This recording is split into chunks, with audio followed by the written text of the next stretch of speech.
The water carries the ink with the pull of gravity. It is the way the paint interacts with the water, the way the color mixed and dissolves, the way the soft brush holds the water, and the way the paper absorbs through its fibers. There is charm in every unpredictability, and everything will be alright, because in the midst of those imperfections, you will create something that is perfectly unique. Hi, I'm Jessica Andriani, and I love watercolor. Watercolor has taught me to be patient. You can't rush things. When you rush with watercolor, the paint mixes and blends, and they became muck. Just like how onions has many layers, so is watercolor. You lay the lightest color and then add more and more and more. You uncover and reveal more as you paint. It is not an instant process. And every now and then, I'll need to pause, take a step back, ask myself, do I need to add more? Do I need to stop? There are points of reflections, just how it is with life. As an artist, I tend to be perfectionist, but watercolor has also taught me to let things go. I can't always be in control. But in the end, everything is meant to be just like how it is supposed to, good or bad. I've ruined many paintings because I put too much, or I didn't know when to stop. But there are also times when I was scared to add more. Sometime later in the future, when I discovered that painting again, I knew what to add to make it better. It's all part of the process.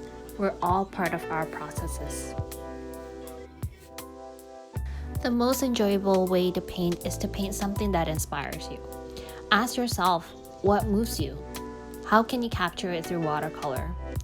Nature is my biggest inspiration. Since I was a kid, I like to pay attention to little things in nature that most people don't.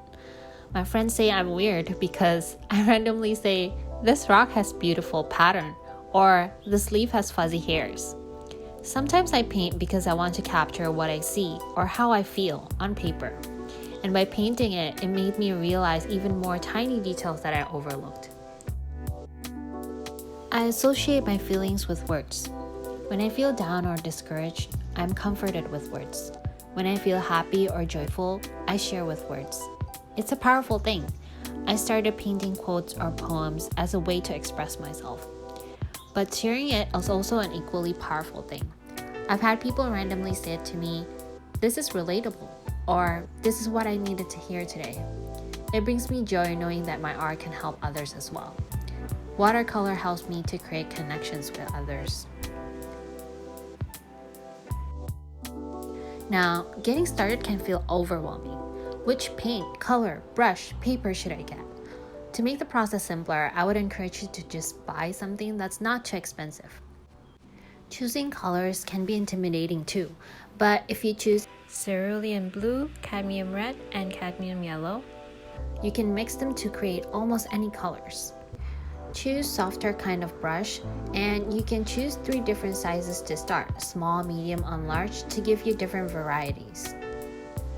Heavier papers are usually desired because they're more rigid and capable of holding many washes of colors.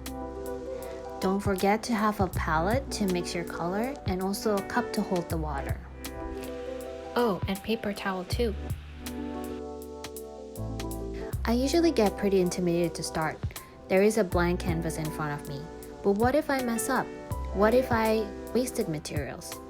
I learned that it's good to warm up first. Get a lower quality paper and just start painting anything there. By anything, I mean it could be scribbles, simple shapes, in any kind of color. No pressure. Try different methods. When you paint wet on dry or wet on wet, they'll create different results. The key here is to play and experiment.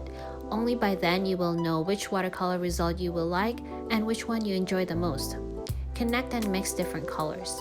Try painting with just watercolor or do a sketch beforehand. I hope by sharing my experience and how I see watercolor, I can encourage you to try it too. Spare a few minutes a day. You don't have to commit to anything. It's about making time for yourself and having fun. If you feel intimidated to try, don't be. People say they can't paint or they're not a painter, but I would disagree. Watercolor creates a personal experience between you and the paper. It helps you to be in touch with how you feel and what moves you. It is a medium that embraces imperfections. There are so many variables within watercolor. The amount of water that you use, the paint pigments, the brush materials, the type of paper, it's fascinating. There isn't a perfect way to control watercolor because it's not meant to be controlled. You need to let each of the elements does its job. And at the end of the day, all those little patterns and imperfections are what make watercolor beautiful. I hope watercolor can open your world of creativity and relaxation, just like how watercolor carries me and soothes my soul. I'm Jessica Andriani, and I love watercolor, and I hope you do too.